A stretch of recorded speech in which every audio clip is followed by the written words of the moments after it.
Já passo a palavra para ti, Robson, dar uma boa noite para ti e agradecer a tua presença aí conosco. Boa noite, Luiz. Boa noite, José. Uma satisfação estar aqui com vocês, com o pessoal da Voz Trabalhadora, e mais uma vez falando sobre Oriente Médio, Gaza e todos os efeitos de transbordamento desse conflito no Oriente Médio, enfim, para a geopolítica internacional, né?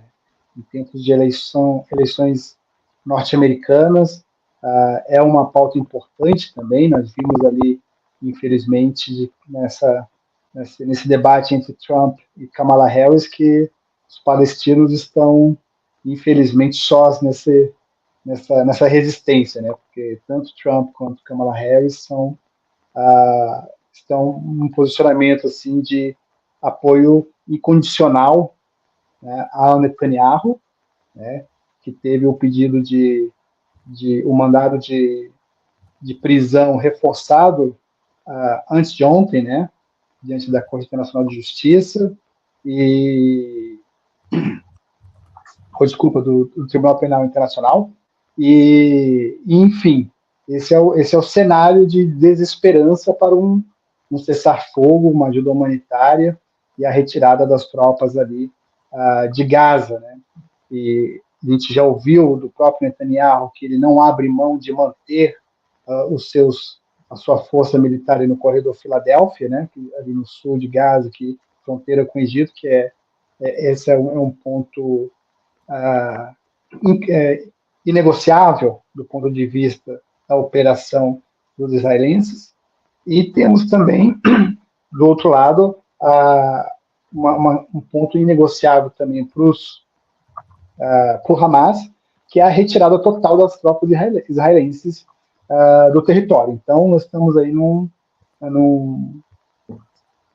ponto de não negociação, e o que impede aí qualquer cenário mais promissor. E, enquanto isso, né, as forças israelenses seguem provocando o espraiamento desse conflito no norte do Líbano, atacando posições na Síria. Tivemos um ataque muito importante das tropas israelenses na Síria em relação às posições da Guarda Revolucionária Iraniana na Síria, e tudo isso num apelo, uma estratégia inegável, né, de Netanyahu de trazer os Estados Unidos para esse conflito. Então, nessa primeira leitura, nós não temos muito o que comemorar no sentido de uma resolução mais pragmática, para um cessar-fogo, para a entrada de ajuda humanitária e para um restabelecimento de um momento para que as famílias palestinas possam buscar os seus entes queridos, buscar o que restou, né, no norte de Gaza. E, enfim, esse é o cenário que nós temos hoje. E logo depois de mais um ataque das tropas de ocupação na Cisjordânia, em Gaza, enfim, o cenário ele é realmente a palavra que eu consigo descrever que mais representa o sentimento é desesperança.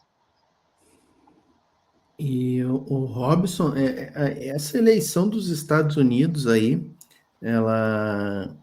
tu acredita que ela possa trazer alguma novidade? Bom, a Kamala Harris é certo que não vai ter novidade nenhuma, porque é a continuidade dos democratas, né? E o Trump teria alguma modificação na política para a Palestina ou não? Olha, eu acredito que o Trump é difícil a gente imaginar um cenário pior do que já está, né? Mas acho que a eleição do Trump é um complicador a mais, porque o Trump, sem sombra de dúvidas, ele é um apoiador de Netanyahu, deixou isso bem claro, e já havia dado demonstrações disso ao reconhecer as próprias colinas de Golã como território israelense já em seu mandato, já mudou, já apoiou a transferência capital de Teherã para Jerusalém, numa afronta a todas as resoluções do Conselho de Segurança, da Assembleia Geral, e foi o patrocinador dos Acordos de Abraão, né, que é um acordo unilateral que tentou impor uma partilha do que sobrou da partilha da Palestina, né? O que sobrou de Gaza e o que sobrou da Cisjordânia, que transformava esses territórios não contíguos em Gaza e na Cisjordânia em um território muito mais tutelado, né, por Israel, sem nenhum tipo de soberania.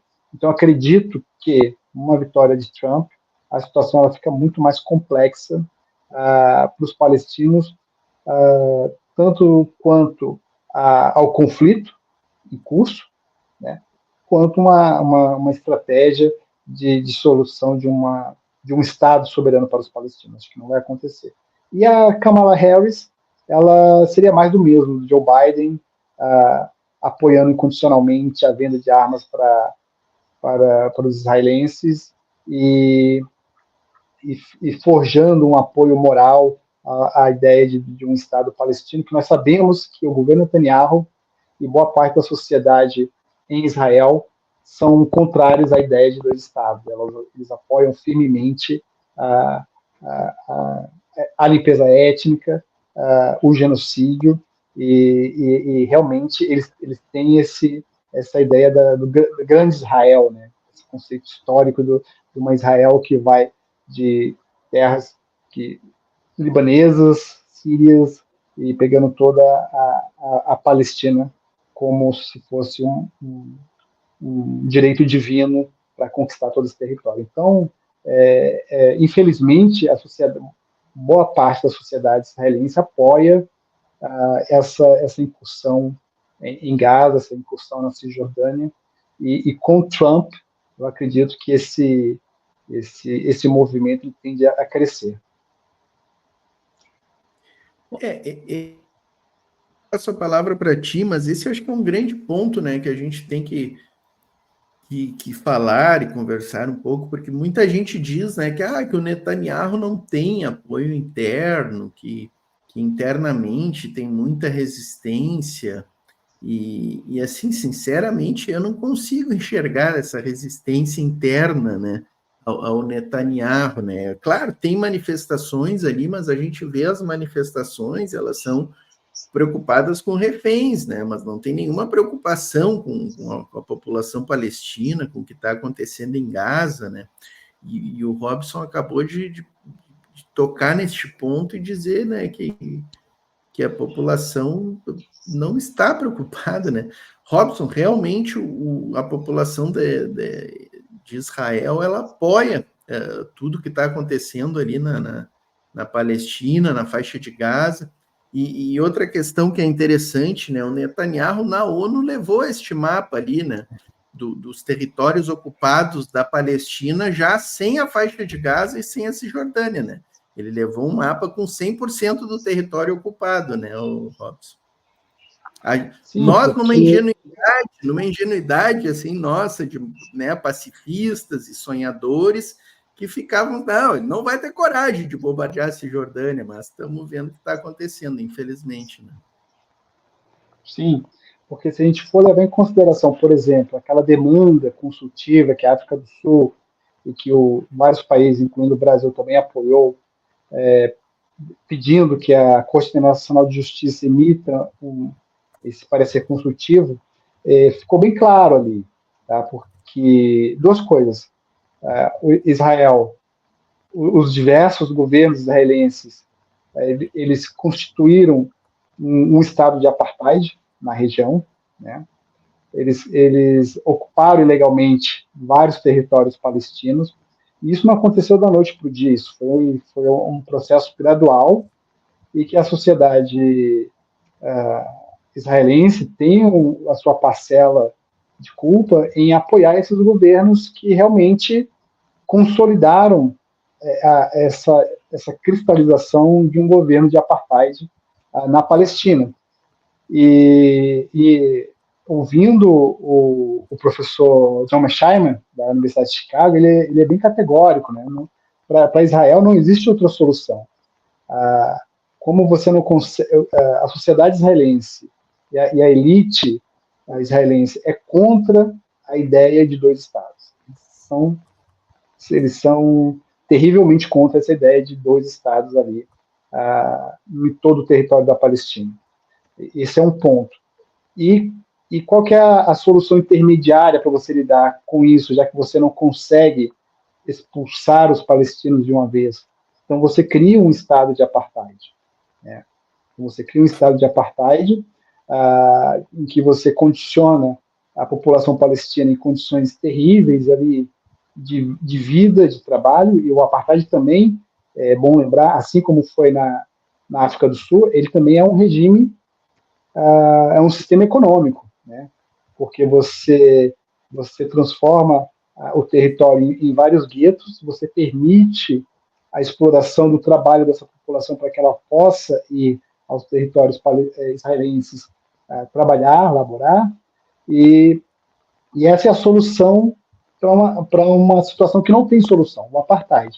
A partir do momento que você tem essa invasão, esse conflito, que foi desencadeado em 7 de outubro, que é mais um capítulo de toda essa história de resistência da ocupação, contra a ocupação na Palestina, surge uma oportunidade para a sociedade, a gente pode dizer assim, para a sociedade israelense e para o governo Netanyahu, de efetivamente tentar a solução final, que é a limpeza étnica, que é a punição coletiva e que é o deslocamento de toda essa população, né, para o mar ou para o Egito, ou para qualquer parte, né?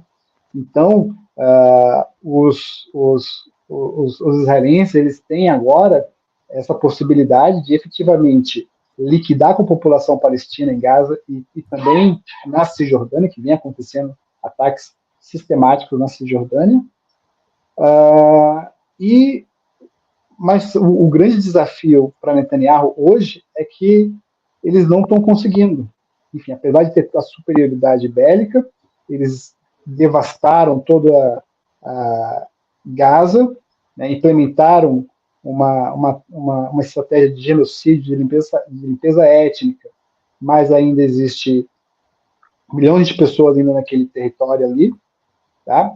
E a única solução para salvar Netanyahu é a guerra regional, é você trazer os Estados Unidos e os aliados para esse território. Então, é essa provocação sistemática em relação ao Irã, tentando provocar uma retaliação, né, provocar que o Irã faça uma retaliação contra as várias tentativas de Israel de desestabilizar a região. E aí você tem ali a questão também do Hezbollah, no sul do Líbano, né? E então a esperança de Netanyahu para algo diferente acontecer em favor dos israelenses é a guerra total no Oriente Médio. Então, é isso que ele espera. Dá para perceber que o Robson, de fato, é um analista brilhante aí, né, dos acontecimentos, né? Mas até em virtude de trabalhar muito com esse objeto, né, de análise, por certo que a gente percebe aí uma decepção muito grande, que acho que é natural, que contamina todos nós neste momento, né? O Robson falou no começo que os palestinos na prática não podem contar não podem contar com os democratas, não podem contar também com os republicanos, né? Enfim, não podem contar com os Estados Unidos, né? Ele falou do cenário de desesperança, né? Só que na própria fala do Robson a gente percebe aí que se há uma esperança nisso, a esperança está justamente na qualidade da resistência, né? Uma resistência que a gente percebe muito forte hoje em Gaza, né? Inclusive com o Hamas conseguindo recrutar muito mais membros, né? Apesar de ter perdido muitos membros, tem conseguido recrutar. Então a gente tem aí um cenário de resistência brutal, né? Inacreditável, beira o inacreditável que está acontecendo hoje em Gaza. E, ao mesmo tempo, a gente tem também algo muito pouco noticiado, que é uma resistência cada vez maior na Cisjordânia, né? Que, inclusive, mostra que o problema de Israel, para aqueles desavisados, nunca foi com o grupo que domina ali a faixa de Gaza politicamente, né? Então, a questão importante sobre a Cisjordânia aí que eu queria ver contigo é o seguinte, né? Como é que fica o papel do Fatah neste caso, né? Há pouco tempo a China tentou fazer estabelecer um diálogo entre, né, os governantes ali da Cisjordânia, né, e também os governantes palestinos de Gaza, né. Parece que isso não avançou muito, né? Como é que fica, na verdade, a posição hoje do Fatah, que sempre optou por fugir desse enfrentamento direto com Israel, né? E neste momento parece que, enfim, né, o que está acontecendo pouco a pouco na Cisjordânia pode inclusive, colocar em xeque o próprio poder do Fatah. Eu queria que você falasse alguma coisa em relação a isso. Bom, o Fatah ele foi muito criticado justamente por ter aceitado todas as condições dos acordos de Oslo, né? Ou seja, os acordos de Oslo, ele previa ali que a não resistência armada, uma das condicionalidades ali, e a ideia de que esse futuro Estado palestino reconheceria também o direito de Israel de existir como Estado. E isso, para muita gente, foi uma decepção brutal, né? Porque os acordos de Oslo eles não são bons assim para o conjunto de tudo que os palestinos demandam e tudo que os palestinos sofreram, né, desde de 1947 para cá, só para a gente fazer um recorte temporal mais próximo do nosso contexto histórico atual. O Fatah, ele, ao reconhecer o direito de Israel de existir, ele também colocou-se internacionalmente como um ator legítimo, né, diante da comunidade internacional, na esperança de que essa legitimidade pudesse efetivamente resultar em um acordo de dois estados, que seja, e que desse uma soberania e uma dignidade ao povo palestino. E isso não aconteceu por uma série de razões, né? E isso foi desgastando o Fatah ao longo do tempo, né? Tanto é que ele perde as eleições em Gaza e enfim, aí nós temos aí dois governos, né, distintos, vamos dizer assim, um inimigo comum, um adversário comum, que é o próprio Estado de Israel. E agora, diante de tudo que aconteceu, da forma como Netanyahu deixou tudo às claras, o seu intento, né, há esse movimento do governo chinês em realmente estender a mão a todos os atores de Gaza e da Cisjordânia, no sentido de encontrar ou dar um fôlego, um novo fôlego aos palestinos, no que diz respeito à criação de um Estado para os palestinos.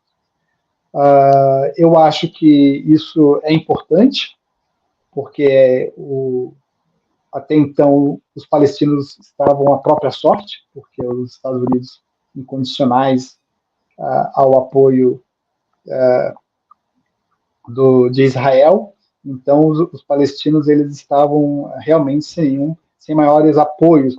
As próprias monarquias ali do Golfo também sempre com uma relação muito ambígua, né, com os Estados Unidos, com a causa palestina. Você tinha um discurso de apoio, uma proposta da Arábia Saudita, lá dos países da comunidade islâmica, acho que de 2000 ou 2002, né, mas que isso foi perdendo peso, foi perdendo importância prática, e tanto é que os países do Golfo aderiram à proposta do Trump, dos Acordos de Abraão, de criação de um Estado palestino meio horrível em todos os sentidos, né?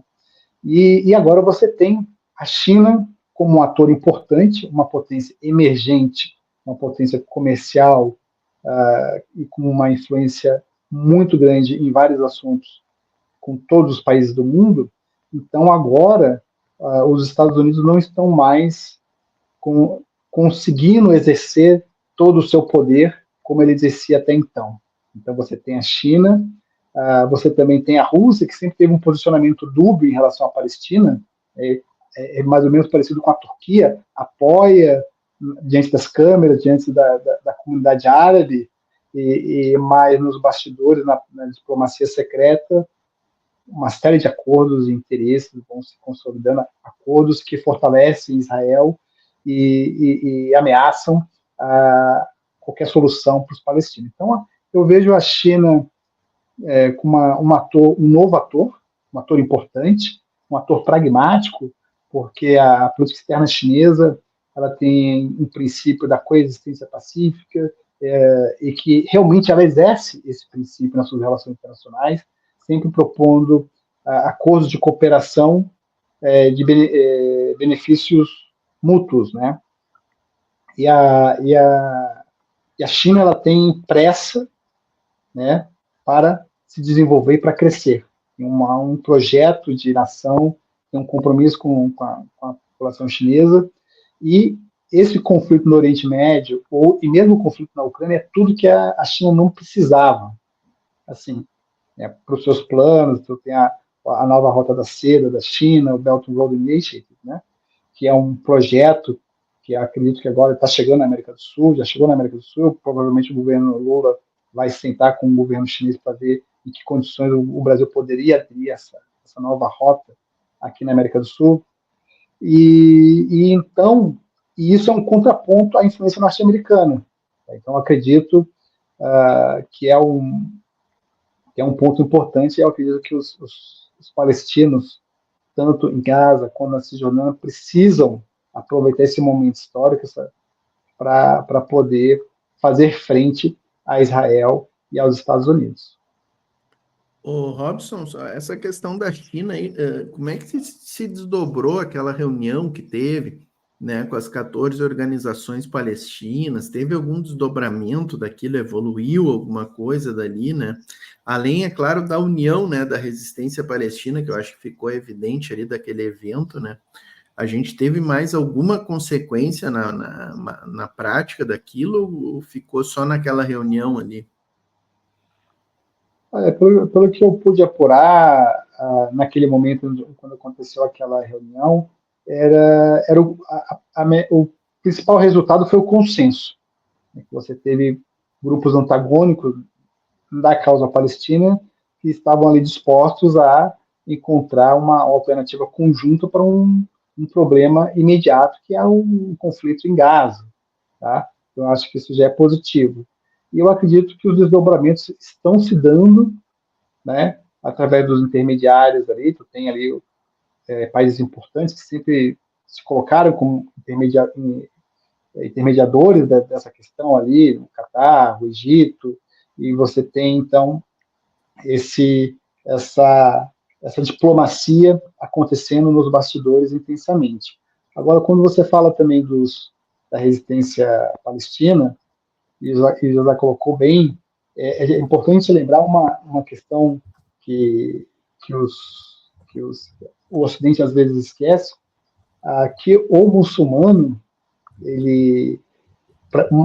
uma questão que é importante para todo muçulmano é a questão da jihad, que o significado da jihad também é de resistência, uma resistência espiritual e uma resistência também frente a todos os desafios que a vida coloca diante deles, né?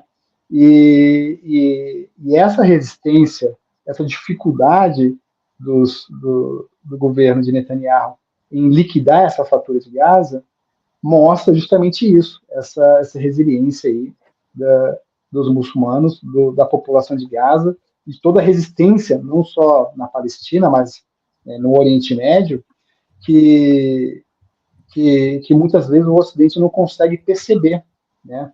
Essa dificuldade, onde está uma das dimensões dessa dificuldade de Israel em efetivamente executar o plano total de expulsão dos palestinos ali dos territórios.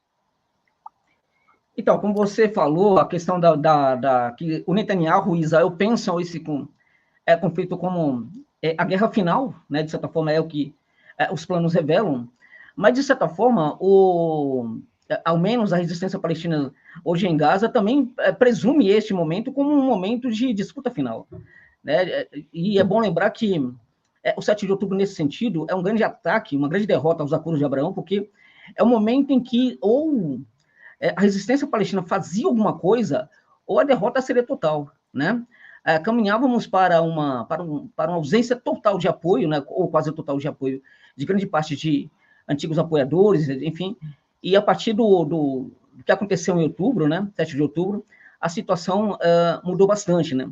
Agora, você falou sobre essa questão, rapidamente, do Irã. O Irã sofreu um ataque há pouco tempo de Israel, né, e a partir de então todo mundo espera o ataque, a resposta do Irã, que de certa forma já se processa com a não resposta, já é uma resposta, né, muito importante, né? Você falou que Israel quer chamar o Irã para um conflito, para também trazer os Estados Unidos, né, para ampliar essa guerra final, isso é fato, né.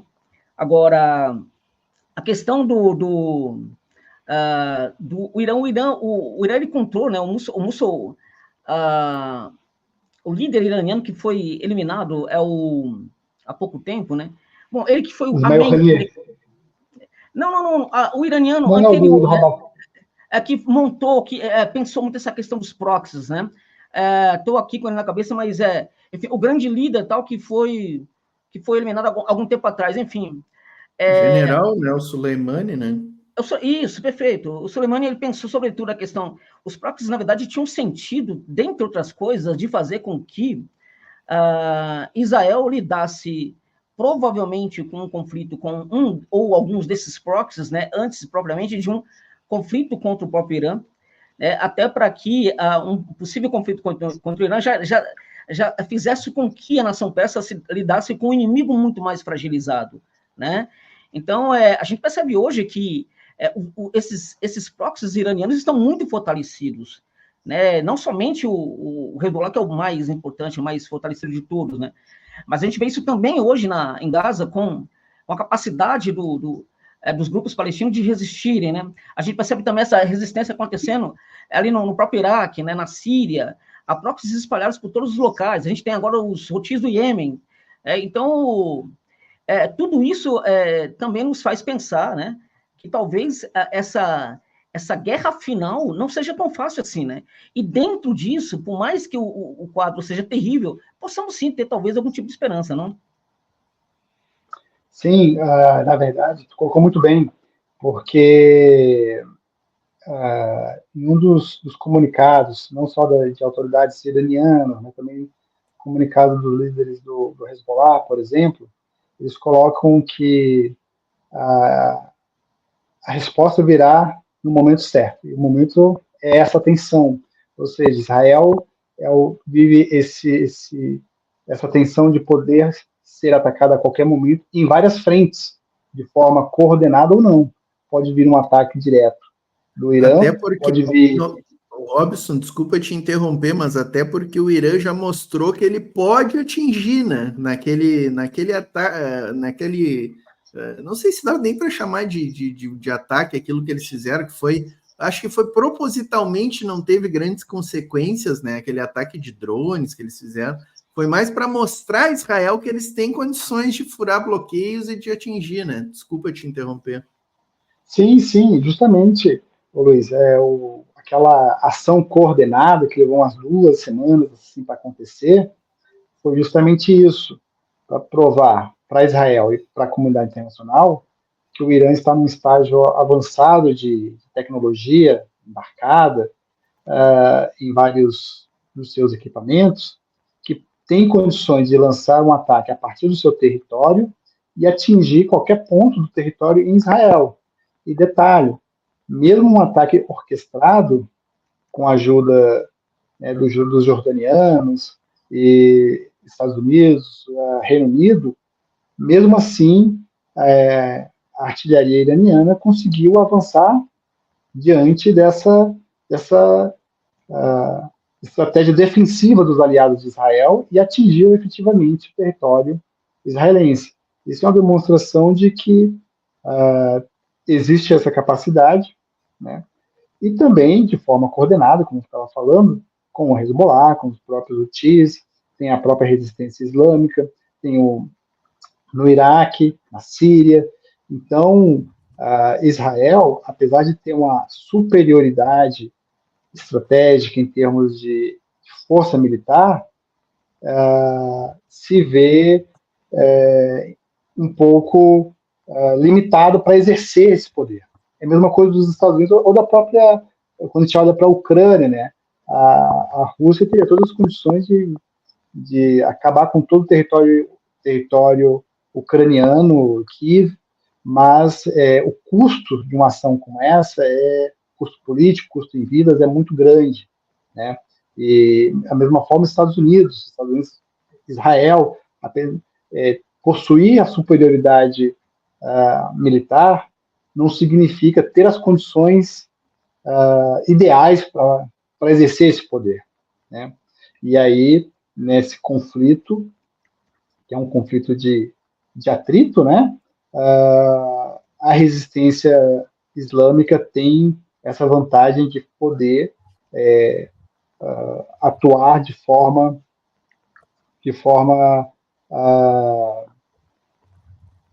quase que psicológica em relação a Israel. Ou seja, a sociedade de Israel está todo o tempo sob uma tensão enorme de que a qualquer momento pode ser atacada. E isso gera um desgaste, gera um estresse muito grande, não só na elite militar que coordena todos esses massacres, mas também a sociedade no seu dia a dia, né? E tem a questão dos reféns também, a questão dos reféns ainda que não foram devolvidos, não foram libertados, e isso vai gerando um estresse e o tempo vai passando. Eu acho que a elite israelense, o governo Netanyahu está realmente esperando essa definição da eleição norte-americana para poder avançar numa próxima etapa dessa estratégia. Enquanto isso, segue fustigando ali o Hezbollah no sul do Líbano, ali o pessoal, enfim, da forma que consegue ali na Síria, ou algum alvo do Irã, e o Irã, com muito sangue frio, vai, né, coordenando e articulando essas empreitadas de Israel. Robson, deixa eu agradecer a tua presença aqui. Já combinamos meia horinha, já passamos um pouquinho, né?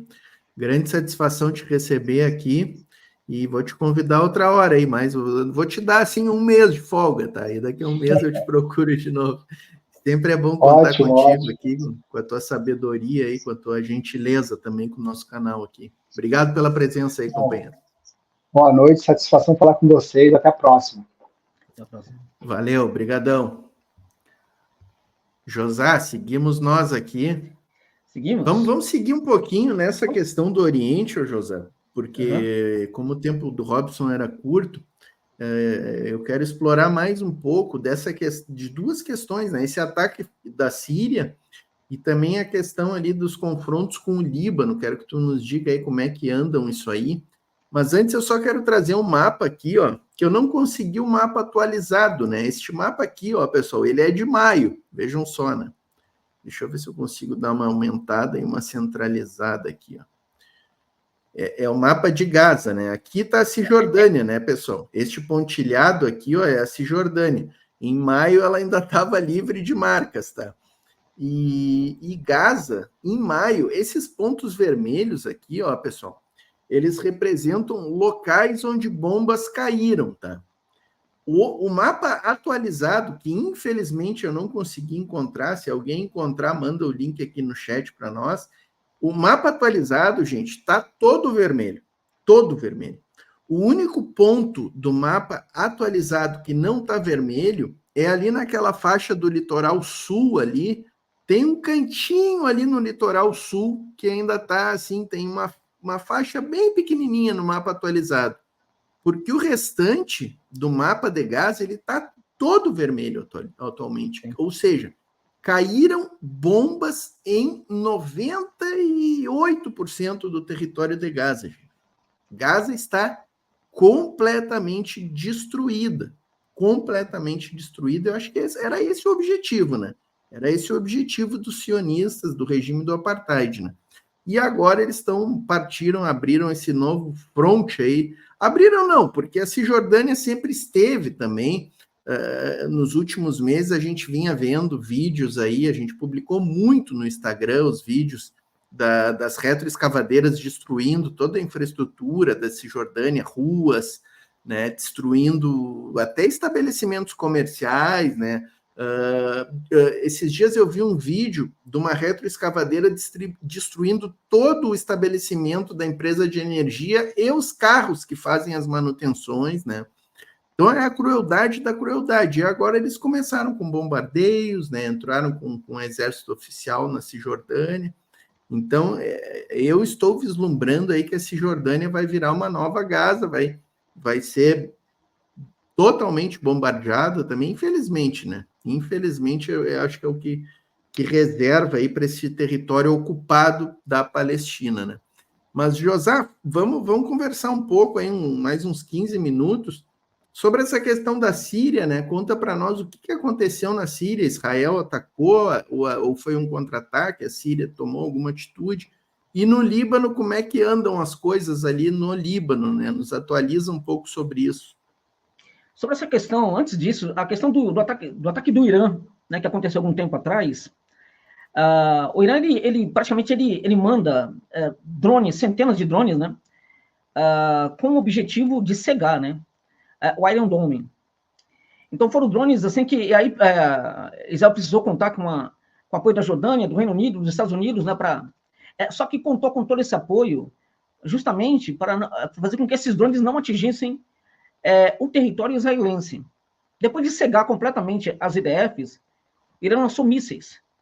E esses mísseis atingiram bases em Israel. Então, de fato, foi um ataque espetacular. E justamente este ataque, que é com os mísseis que atinge, é que acaba materializando a qualidade do ataque que o Irã fez, né? E que mostrou, né, acabou um pouco com o mito da invencibilidade das IDFs, definitivamente. Definitivamente, porque, se não me engano, foram 4 mísseis, os 4 atingiram alvos em Israel. Lá na Cisjordânia, por outro lado, a questão me parece um tanto quanto improvável que a quantidade de bombas pode até ser a mesma ou até muito mais, mas é improvável que tenhamos na Cisjordânia um cenário como Gaza do ponto de vista do bombardeio e da destruição, a destruição que, na verdade, neste momento começa a contar também, as pessoas não estão falando disso com pogroms, né, que são aqueles ataques, né, que se fazia contra o estabelecimento das pessoas na época pré-a Segunda Guerra Mundial, enfim, né, dos judeus, né, curioso, né, os judeus que foram atacados têm praticado neste momento na Cisjordânia ataques parecidos com o que eles sofriam antes da Segunda Guerra Mundial. Isso também está acontecendo lá, né, e assim como rapidamente aí, de certa forma tocou nisso, aludiu pelo menos ao assunto o Robson, né, há uma resistência muito importante sendo se fortalecendo na Cisjordânia, embora essa resistência não conte necessariamente, na minha opinião, e aí é uma visão de quem está longe, eu não tenho muita informação sobre isso ainda,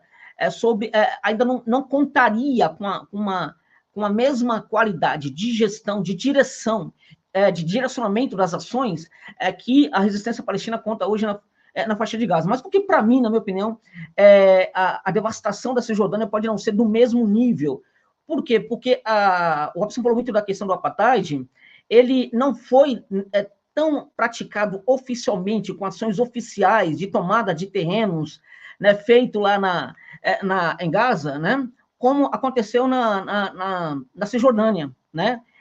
Lembrando que uma das etapas, inclusive, do apartheid é você separar, você tirar as pessoas do território, a África do Sul criou, inclusive, os batustãs, né? Vários batustãs ali, né? E o curioso dos batustãs é que você, por exemplo, nasceu lá na Cidade do Cabo, do nada você ficava sabendo que você estava ligado a um batustã como Venda, né? Como Bofuta Tissuana, né? Como Transkei, como Ciskei, geralmente os mais pobres e tal. E aí você passava a ser, na África do Sul, no lugar onde você nasceu, um estrangeiro. Era um negócio inacreditável, podiam ser expulso o tempo inteiro, né, e mandado para aquela região. Então, um dos aspectos do apartheid também, né, que a gente viu acontecendo na África do Sul, e que a gente começa a ver também hoje na Cisjordânia, já há um bom tempo a gente vê na Cisjordânia, é o fato da tomada de território, a expulsão dos palestinos de parte desse território, enfim. E a gente tem no cenário hoje da Cisjordânia um mapa em que várias partes do território pertencem já aos assentamentos israelenses, né? Aos colonos israelenses, de tal sorte, inclusive, que você tem assentamentos, aí você tem outro assentamento, aí você tem uma comunidade ali, uma parte que estava sob controle da Palestina, aí você tem, depois disso, outro assentamento, aí você tem uma parte que está sob controle da Palestina, outros assentamentos, para que eles não consigam se unir, né? Então, em virtude da presença dos colonos, talvez não tenha tanta... Deixa eu só te interromper rapidamente, mas o interessante é que esses assentamentos que tem na Cisjordânia parece que é o contrário, né? Porque os territórios palestinos, eles são todos murados, né? E Exato. Os palestinos praticamente não podem sair dali de dentro, são quase que grandes prisões, né? Então, os colonos têm ampla liberdade, né? E os palestinos estão clausurados dentro de muros, né? É uma coisa impressionante, né? Exatamente. Esse cenário, inclusive, foi um cenário que foi no que redundou, né, as ações ali, né, ou não ações, né, do Fatah, né? E o mais absurdo de tudo isso é conforme foi se aprofundando esse tipo de política de assentamento, né, que murava a presença palestina na própria Cisjordânia, o Fatah não fez nada, nunca apresentou nenhum tipo de reação. A gente tem, neste momento, um conflito, né, que, de fato, apesar de toda a destruição de Gaza, Israel não está conseguindo vencer até o momento, não está conseguindo vencer, né, e o caráter da covardia, dos ataques covardes também revelam isso, né? Isso está acontecendo. Se Israel hoje está, na verdade, sendo muito questionado militarmente, e isso está acontecendo no momento, isso se deve à resistência palestina em Gaza, não ao Fatah propriamente, né? Então, a situação é complicada, eles estão destruindo tudo que podem mesmo, né? O mundo novamente se cala em relação a isso, né? O que acontece hoje na Cisjordânia claramente mostra, de novo, né, que não era o problema com o Hamas, nunca foi, né? E o que a gente percebe aí no caso aí, que a situação está cada vez pior, e por causa disso, Israel precisa cada vez mais, né, ampliar o conflito, porque não há possibilidade neste momento não tem como, né? O próprio, não sei se foi o Gantz, né, que reconheceu que não tem como, né, derrotar o Hamas em Gaza, não há como, né? Então, para que o Netanyahu e o seu grupo de poder permaneça com essa política tal, é necessário fazer uma expansão dos confrontos. O Netanyahu é só mais um, né, como já foi dito aqui, é mais um apenas, tem gente pior que ele aí, lá no governo, a gente pior, muito pior que ele, que sequer está no governo em Israel, e a gente muito pior que todos eles, que sequer, né, está em Israel, né, muitos dos quais, inclusive, estão nos Estados Unidos, né. Agora, você me perguntou sobre a questão da Síria e do Líbano, né, no sul do Líbano. Esse ataque à Síria, de certa forma, vem acontecendo também como uma resposta às ações que a resistência islâmica vem, né, praticando a partir também do território da Síria, né? A gente percebe um fortalecimento de algumas ações, inclusive do próprio exército sírio, né, que tem conseguido ali, na parte dominada ali pelo ISIS, né, pelos Estados Unidos, né, a gente percebe um fortalecimento, ainda que tímido, mas significativo, das forças sírias naquela região, né, e a resistência, o que se fala, o que se sabe, ou pelo menos o que se desconfia, é que muita gente estaria chegando, né, para o sul do Líbano e utilizando-se, sobretudo, o território da Síria para isso, né. Então, de certa forma, a Síria vem... A Síria não tem feito ataques a Israel, mas a Síria tem permitido com que o seu território seja utilizado pela resistência para fortalecer as ações contra Israel, né? Então, esses ataques, contudo, isso tudo é ação, não é ação oficial do governo sírio, né? Agora, as ações do governo israelense de atacar a Síria, né, eliminando cidadãos sírios, é uma ação oficial, e é mais uma ação oficial que também não é negada e não é condenada internacionalmente, né? Agora, isso ocorre em virtude também da resistência. Israel ataca porque, na verdade, Israel percebe que tem um problema ali na Síria, e esse problema tem se aprofundado bastante. Quanto ao sul do Líbano, na minha opinião, a situação é ainda mais complexa para o Estado de Israel. Por quê? Porque o Hezbollah, ele tem feito inclusive, houve ataques agora, né, no dia de ontem para hoje, houve muitos ataques retaliatórios do Hezbollah contra Israel novamente, né? Então, o que acontece ali? Ali você tem o Hezbollah, que conhece muito mais aquele terreno do sul do Líbano, evidentemente, do norte do Líbano, do sul do Líbano, claro, do que Israel, né? E o que o Hezbollah, de certa forma, está tentando fazer com que Israel faça, é justamente uma incursão por terra, né? Para essa guerra direta, de atrito direto, né? No terreno. E aí, provavelmente, né, o Hezbollah teria uma vantagem. Se nós pararmos para pensar todos os grandes conflitos em que se envolveram os Estados Unidos ao longo dos últimos anos, os Estados Unidos, sempre que foram para algum tipo de incursão, acabaram sendo derrotados, né? Foi assim, por exemplo, no Afeganistão. Os Estados Unidos foram derrotados no Afeganistão. Os Estados Unidos derrotaram, destruíram praticamente o Iraque, né? Mas os Estados Unidos estão agora sendo obrigados a sair do Iraque. Né? Isso se configura também como uma derrota, é muito importante falar isso, né? Estão saindo do Iraque porque estão sendo derrotados no Iraque, assim como estão sendo derrotados lá na África, estão sendo derrotados no Níger também, né? Construíram uma base absurda, gigantesca no Níger, e essa base será ocupada por forças russas, porque os Estados Unidos estão sendo expulsos do Níger. Tá? Então, na verdade, todas essas incursões por terra não têm sido muito benéficas, né? Por quê? Porque, em geral, você conta, né, com conhecimento do terreno. Eu falei do Rotiz aí, fazendo uma pergunta para o Robson. Arábia Saudita, Emirados, enfim, muita grana ocidental tentou, durante mais de uma década, derrotar os Houthis. Não conseguiram, dentre outras coisas, porque foram para o terreno, e no terreno perderam. Então, o que o Hezbollah tenta fazer com Israel neste momento é atrair, né, Israel para uma incursão por terra. Eles presumem que possa vencer, ou, né, pelo menos gerar muitos danos para o Estado de Israel com esse tipo de guerra. Agora, a guerra que se coloca hoje já é uma guerra que, de certa forma, também tem tido tem gerado muitos danos para o Estado de Israel. E é uma guerra também, né, aí, como todas as guerras praticadas pela OTAN, como os ataques que a Ucrânia faz aos civis russos, do ponto de vista israelense, a gente tem visto ataques que são feitos também contra civis. Não há nenhuma preocupação no sul do Líbano, não há nenhuma preocupação na Síria, né, em atacar objetivos militares. Né? Eles atacam tudo que eles podem, né? Porque eles contam com a possibilidade de que lá no Líbano, né, a resistência islâmica, que está pouco a pouco chegando para aquele território, não chegue naquele território. E eles estão muito mais preocupados ainda, né, com o fato de que, né, o Hezbollah tem conseguido, né, unir todos os grupos do Líbano para a resistência contra Israel. Então, você tem os cristãos que estão se unindo ao Hezbollah. Você tinha gente que era contra o Hezbollah que está se unindo ao Hezbollah. Né? Então, o Israel, na verdade, com esses ataques também aos civis, tenta gerar um terror, porque imagina que esse terror gerado ali no sul do Líbano pode fazer com que esses setores da sociedade libanesa não se unam ao Hezbollah, fortalecendo o Hezbollah na guerra contra Israel, sobretudo uma guerra de incursão por terra. Isso aí. Deixa eu dar uma atenção aqui para a galera do chat que está conosco aqui, ó. Estão nos ajudando muito aí, estão fazendo com que a gente consiga ganhar do algoritmo. O público vem subindo constantemente na live. Já estamos com mais de 25 inscritos no nosso novo canal aí, o Geopolítica VT, né? @GeopolíticaVT. É o Voz Trabalhadora Geopolítica, na realidade, né?